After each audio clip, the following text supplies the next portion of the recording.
All right, everyone, welcome back. This is the Asylum I-589 workshop, step by step. It's part 2 of the PASHTO interpretation.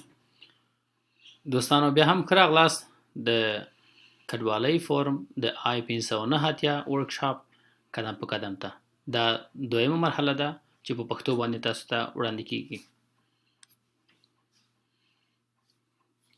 You can do it in PASHTO. Okay, ورونو دا You don't have to do that all. موږ د ټیم ممبر د ټیم غړي په انګلیسي کې موږ ورور برادر مایکل شیرن، په دري برخه کې موږ ورور احمد فرید نوري، او په پښتو برخه کې زه په خپله احمد شاه آریان تاسو ته وړاندې کوم.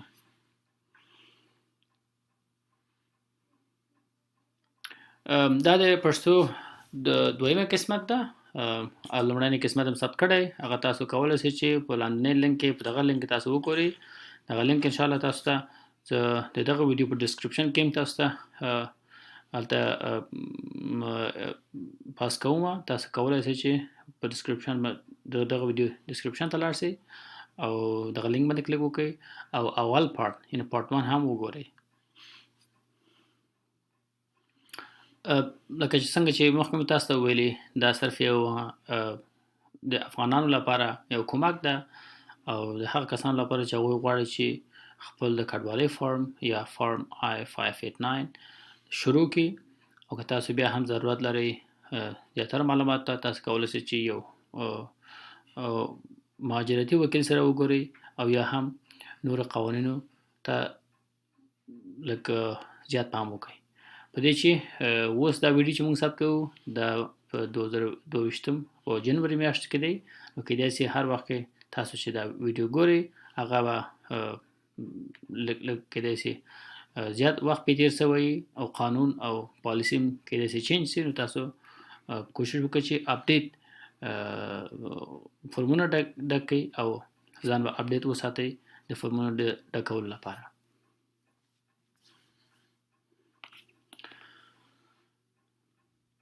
او که تاسو ضرورت لرئ چې یو قانوني وکیل ځان ته ونیسئ، نو تاسو کولی شئ خپل د ریسیټلمنټ ایجنسي نه چې تاسو چیرته اوس ژوند کوئ له هغوی نه وغواړئ چې تاسو ته یو وکیل پیدا کړي. نو تاسو کولی شئ چې وکیل فری ونیسئ یا هم کیدای شي تاسو وکیل ته پیسې ورکړئ. که شخصي وکیلان یې له تاسو نه پیسې اخلي، خپل چارجز په تاسو باندې به کوي. که والنټیرز دي، نو معلومدار خبره چې له تاسو نه چارجز نه اخلي. تاسو کولی شئ چې آنلاین هم د وکیلانو د کومک لپاره سرچ وکړئ، ورپسې او ځان ته وکیل پیدا کړئ آنلاین په ګوګل باندې. اوس راځو پارت 2 پارت A2 دویم پارت. دا تاسو د کډې په اړه یا تاسو د ښځې په اړه معلومات غواړئ او تاسو د ماشومانو لپاره. So, there's a difference in this form between listing your family members and including your family members on the application. You will list all of your family members, but not all of your family members will be included on the application. For instance, family members that are still in Afghanistan and children who are over 21. دلته موږ تاسو دوه رقم د فاملی کسان لرو چې د نوم یې پکې اچو په دغه فورم کې. یو هغه کسان دي چې هغوی تاسو په خپله کډه یا ماشومان هم دي چې له 21 کلونه عمر زیات نه وي. یو هغه کسان دي چې موږ تاسو ورور، مور، خویندې او یا پلار، نو هغوی موږ تاسو په دې فورم کې لیست کوو، خو مګر موږ تاسو په کورنۍ کې نه شمیرل کیږي.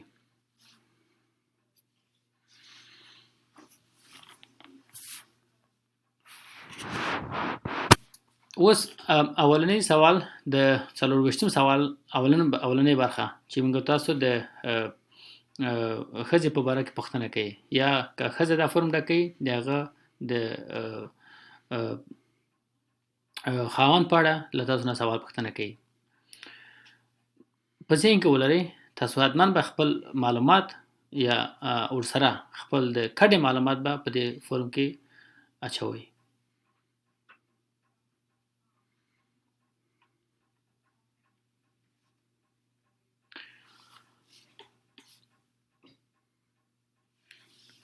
You need to include your marriage certificate. If it's only in PASHTO or DARI, you will need an English translation. تاسو خپل د نکاح خط هم ضرورت لري که هغه په پښتو یا په فارسی باندې نو تاسو باید حتما هغه ترجمه کړئ په انګلیسي ته. If you do not have a marriage certificate, you can get secondary evidence. Ask 2 other people for a sworn affidavit. که تاسو نکاح خط نه لرئ نو تاسو باید 2 شاهدان ولرئ چې هغه شاهدان باید شاهدي ورکړي چې مونږ خبر یو چې دغه دواړه سره واده کړي او دومره وخت کې سره ژوند کوي. Questions 9 and 10, date and place of marriage, are important. The date and place on the application must match the date and place on your marriage certificate. نهم او لسم سوال تاسو نه پوښتنه کوي چې تاسو کوم ځای کې او په کوم نیټه باندې واده سره کړی نو هغه تاریخ یا نیټه چې تاسو دلته په فورم کې اچوئ هغه باید سمون ولري له تاریخ سره چې هغه تاسو په نکاح خط باندې ده. So for this you want to fill out from 1 to 14, you want to fill out all of your wife's information. د شماره 1 نه تر شمیره 15 پورې تاسو ټول هغه معلومات اچوئ چې تاسو د کډه پالئ یا تاسو د خاوند یا تاسو د ښځې پاړئ. Then on number 15 it asks is your spouse in the US? If yes, click yes, and if no, tell us where in the world your spouse is. په 15 نمبر سوال باندې له تاسو نه پوښتنه کوي چې تاسو کډه همدا اوس په امریکا کې ده کنه که په امریکا کې yes او په امریکا کې نه نو تاسو نو کلیک کوئ.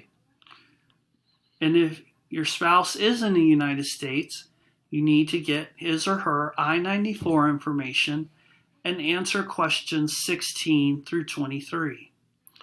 که تاسو کډه تاسو تر امریکا ته راغلی یا امریکا کې همدا اوس ژوند کوي نو دغه آین سلور نوې فورم ضرورت ده چې تاسو باید پیدا کړئ آنلاین چې هغه فورم تاسو پیدا کړئ د 14 نمبر سوال نه تر 23 نمبر سوالو پورې I-94 ځواب ورکړئ تاسو ته. If your spouse is in the US, you can for question 24, you can say they can be included in this or not. You will likely click yes. 14 نمبر سوال تاسو نه پوښتنه کوي چې تاسو کډه همدا اوس چې په امریکا کې ده تاسو غواړئ چې دوی تاسو په اپلیکیشن کې سره یو ځای اوسئ کنه نو معلومدار خبره ده چې موږ تاسو چې دا فورم ډکو نو دا به یس کلیک کوو یعنی په دې مطلب چې کایتا اپلیکیشن اکسپټ شو نو تاسو د کډ اپلیکیشن هم اکسپټ ده.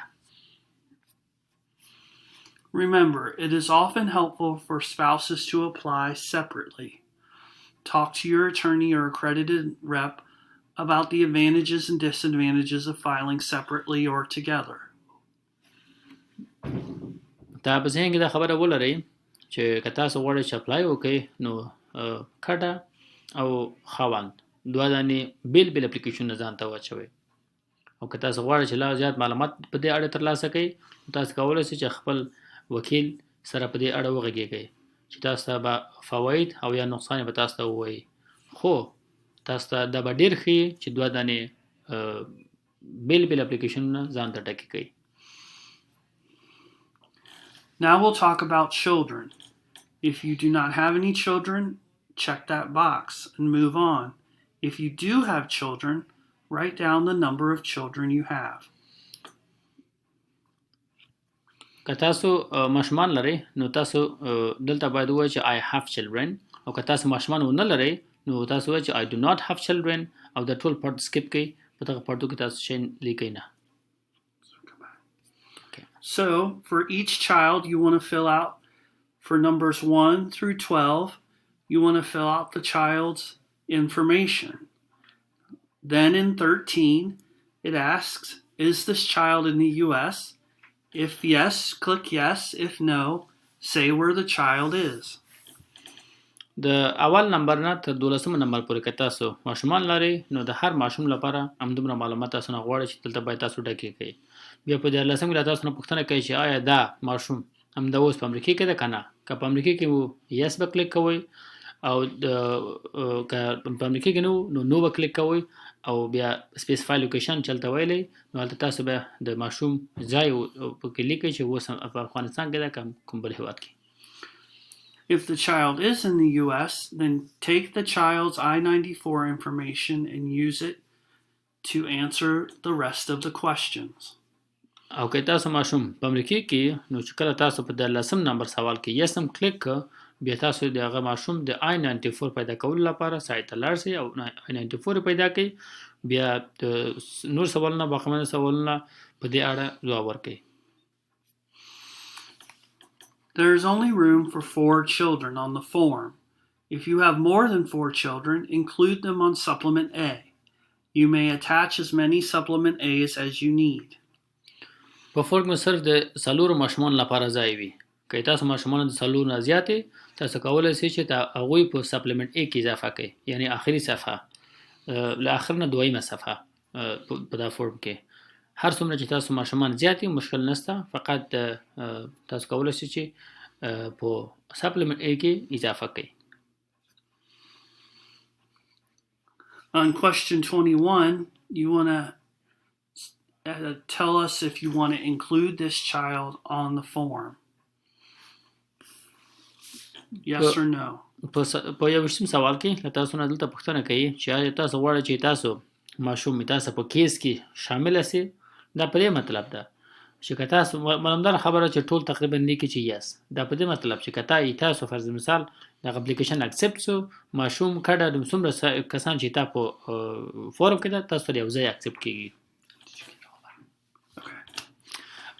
او که ماشوم تاسو د یو کلن نه زیاتې نو هغوی بیا کولی شي چې ځان ته بل فورم یعنی ځان ته مستقل فورم باید ډکې کړي.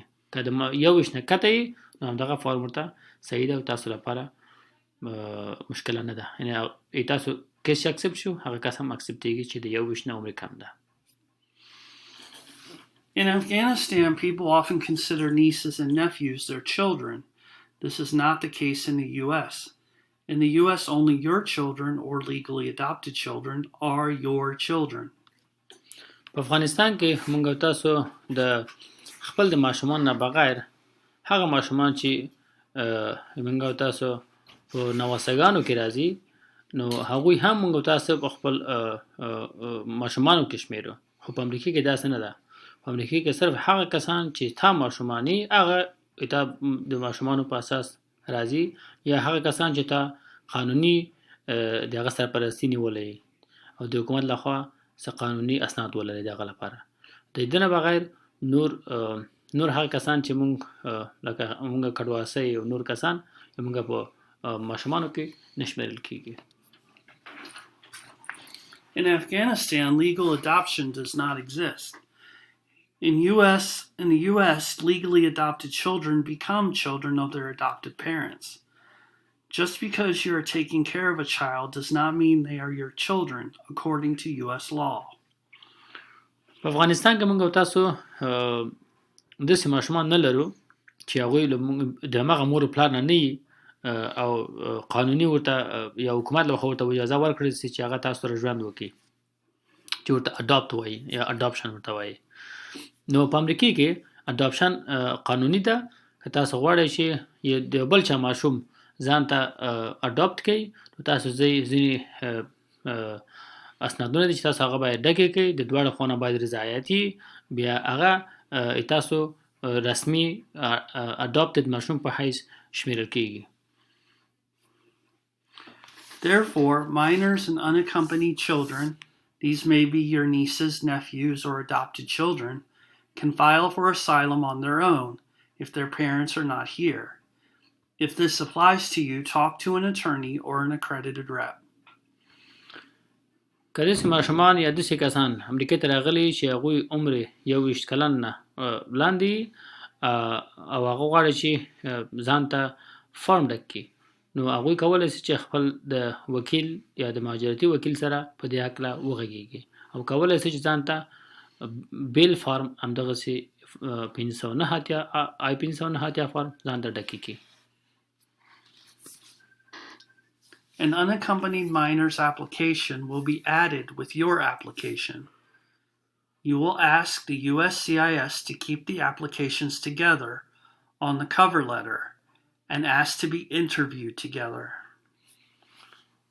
که تاسو داسې یو ماشوم تاسو سره ده یا تاسو وراره ده تاسو خورزه ده تاسو مطلب بل ماشوم ده چې هغه عمر د 21 نه کم ده او په تاسو کورنۍ کې ژوند کوي نو تاسو هغه ته بیل فارم واچوئ ځان ته بیل فارم واچوئ ولې چې هغه تاسو ماشوم نه ده خو مګر په کاور لیټر کې دا تاسو تشریح کړئ او له USCIS افیسر نه وغواړئ چې تاسو دواړه کې سره یو ځای په انټرویو لپاره وغواړئ یا بل څه هر څه چې تاسو دواړه سره یو ځای وغواړئ چې هغه ماشوم تاسو به ځان سره وړای شئ هلته ښه ده چې په کاور لیټر کې دا مسله به تاسو USCIS افیسر ته ور یاد کړئ. Now we'll move on to part 3, which is your background. اوس موږ پارت A دریم بخش ته ځو چې دا موږ تاسو د بیکګراوند لپاره معلومات غواړي. We'll talk about where you lived, the schools you attended, the jobs you had, and your family members. په دې بخش موږ تاسو په دې حق لغږیږو چې تاسو کور یا د ژوند ساحه چیرته ده مکتب کې چیرته تللی یاستئ پوهنتون هم چیرته ویلی وظیفه هم چیرته درلودو او تاسو باقیمانده د فامیل د غړو لپاره معلومات دي. So for addresses, I like to start in part 2, or number 2. The first line on number 2 will be your new address here in the United States. The second line will be your address at Fort McCoy. And your third line will be your last address in Afghanistan. د ادرسو په برخه کې تاسو همیشه کوشش وکړئ چې په اوله لاین کې یا په اوله کرښه کې چې دغه یو کرښه ده نو په دې کرښه کې تاسو هغه خپل آخري ادرس ولیکئ چې اوس چیرته ژوند کوئ همدا اوس. په دویمه لاین کې د هغه نه مخکې چې چیرته د ژوند کوئ هغه ولیکه د هغه نه مخکې چې چیرته د ژوند کوو هغه په دریم خط کې ولیکه بیا په افغانستان کې تا چیرته ژوند کوو هغه په د څلورم پنځم په نورو بخشو کې ولیکئ. خو تاسو باید تر 5 کلو پورې چې چیرته ژوند هم کړی یا هغه ټول ساحه د 5 کلو لپاره تاسو ولیکئ. Once you have your last address in Afghanistan, you want to make sure you put previous addresses going back 5 years. لکه مخکې چې مې تاسو ته ویلي دا د 5 کلو لپاره چې څو ادرسو کې تاسو ژوند کړی ټول دلته واچوئ. Now that you have question 2 done, you can do question 1. Take your last address in Afghanistan, which here is in pink, and write the same address up in number 1 on the first line. اوس چې تاسو دویم نمبر سوال ته ځواب ورکړئ نو تاسو کولی شئ خپل هغه آخري ادرس چې په افغانستان کې چیرته ژوند کوو چې دلته په ګلابي رنګ ده نو دا دغه ځای نه کاپي کړئ او دلته واچوئ. You don't need to put anything in the second line. نو تاسو په دویمه کرښه چې دغه کرښه ده نو دلته تاسو ضرورت نشته چې کوم شی واچوئ. For non-US addresses, sometimes you have provinces. So a province is like a US state. For instance, the Balkh province in Afghanistan. So we have a city, Anomina, a province, Kandahar, and a country, Afghanistan. That would be Anomina, Kandahar, Afghanistan. ولایت په امریکا کې موږ تاسو ولایت نه لرو خو که تاسو په افغانستان کې ژوند کړئ نو معلومدار خبره چې هلته ولایتونه شته لکه بلخ، بغلان، سرپل، ننګرهار او نور. فرض مثال دلته که تاسو نه د ښار نوم غواړئ نو فرضاً د سوچ وکړئ چې هغه کس په افغانستان په کندهار په عینومینه کې ژوند کړی و نو سیټي عینومینه راځي او پروینس کندهار راځي او کنټري معلومدار خبره چې افغانستان راځي. نو تاسو دا ادرس څنګه لیکئ؟ اول ښار بیا پروینس بیا ورپسې مملکت لکه عینومینه کندهار افغانستان. Question 3 asks about your schooling. There is no time limit here, so list all the schooling that you received. دریم نمبر سوال تاسو نه پوښتنه کوي تاسو د مکتب لپاره. نو دلته تاسو ټول خپل هغه مکاتب چې په افغانستان کې ګډون پکې کړی یا درس هم پکې ویلی هغه لیست کوئ تاریخ سره. Question 4 is about your employment history. Your occupation can be general. For instance, teacher, engineer, or construction worker. Your occupation is normally a paid job. If unemployed for a period, write unemployed and list the dates. د څلورم سوال برخه چې له تاسو نه پوښتنه کوي هغه تاسو د کار پوښتنه ده. له تاسو نه پوښتنه کوي چې تاسو چیرته کار کړی. تاسو هغه ځای لکه فرض مثال تاسو چیرته استادي کړی انجینریم کړی یا چیرته تاسو نجار وئ یا څه بل وظیفه هم درلودو نو معلومدار خبره چې د ټول وظایف چې دي تاسو حتما به معاش ولرئ. حتما کدی سي چې تاسو چیرته کار هم نه درلودو یا کار پسې ګرځېدلی چې وظیفه هم نه درلودو یو ډېره موده لپاره نو هغه هم دلته ولیکئ او یو پکې اشاره وکړئ ډسکرپشن کې اشاره وکړئ چې ما وظیفه نه درلودو او زه وزګار وم. 5 years ago is today's date in 2017. که خبره د 5 کالي نو مونږ همدا اوس 2022 کې ژوند کوو نو مونږ تاسو د 2019 نه را پدې خوا تر 2022 پورې 5 کال کې چې ټول خپل معلومات دغه ټایم لاین قسمت نه مونږ تاسو پیدا کوو او دلته لیکو چې څه کارم کړی په دغه وخت کې. Watch out for gaps in time because they cause suspicion. تاسو د وقفو لپاره که چیرته مثلا وظیفه هم درلودو بیا بیکاره شوی یاستئ یا بعد له هغه نه بیا وظیفه هم نیولی هغه وقفې یا ګیپس تاسو په نظر کې ولرئ. باید ډېر ورته دقیق اوسئ چې کوم وخت کار هم درلودو یا کوم وخت بیکاره وزګار وئ هغه ټول باید سم په طریقه ولیکئ او تاریخوار ولیکئ چې کنه به پس ته مشکل تاسو ته پیښیږي. Parents and siblings, you'll list information about your parents and siblings here. This does not mean that your parents and siblings are applying for asylum with you. They need to submit their own asylum applications if they're in the United States. تاسو په پنځم سوال په برخه کې له تاسو نه پوښتنه کوي تاسو د مور پلار او تاسو د ورونو او خویندو په اړه. تاسو باید دلته ټول د هغوی نومونه ولیکئ چې ورونو خویندې پلار مور ټول باید دلته ولیکئ. خو که هغوی هم امریکې ته راغلي تاسو سره اوس په امریکې کې ژوند کوي دا په دې مطلب نه ده چې دا اپلیکیشن د هغوی لپاره هم کافي ده. هغوی باید ځان لپاره بل اپلیکیشن ولیکي که عمر 21 کلن نه زیات وي. Half brothers and half sisters are included as siblings because half brothers and half sisters share one parent. Step brother and step sisters are not included as siblings because step siblings do not share any parents. Do not include your in-laws. Include only your parents and your children. پنځم سوال له تاسو نه پوښتنه کوي تاسو د ورونو او خویندو په اړه. دلته که تاسو مور او پلار سره یو شان هغه خو تاسو څنګه ورډځي. که تاسو مور یا تاسو فرض مثال مور یوي او پلارم بیلی یا پلارم یوي مایندم سره بیلی نو دا په half brother and half sister کې راځي. که بیا کیسه داسې چې تاسو مور او پلار دواړه سره بیلی هغه تاسو بیا step brother and step sister کې راځي. هغه مسله داسې ده چې فرض مثال تاسو خدای نخواسته پلارم مړ کېږي تاسو مور یو بل چا سره واده کوي چې هغه کس په خپله هم مخکې ماشومان لري نو ته دا کس د هغه پخواني کسان چې هغوی ماشومان لري هغوی سره step brother and step sister په هکله راځي چې هغوی تاسو په کیس کې شاملېږي نه او همچنان تاسو تربوري او نور قومیان تاسو په کیس کې نه راځي. Supplement B. There is only so much room to write. If you need more room, include the extra information on Supplement B. Use as many Supplement Bs as you need.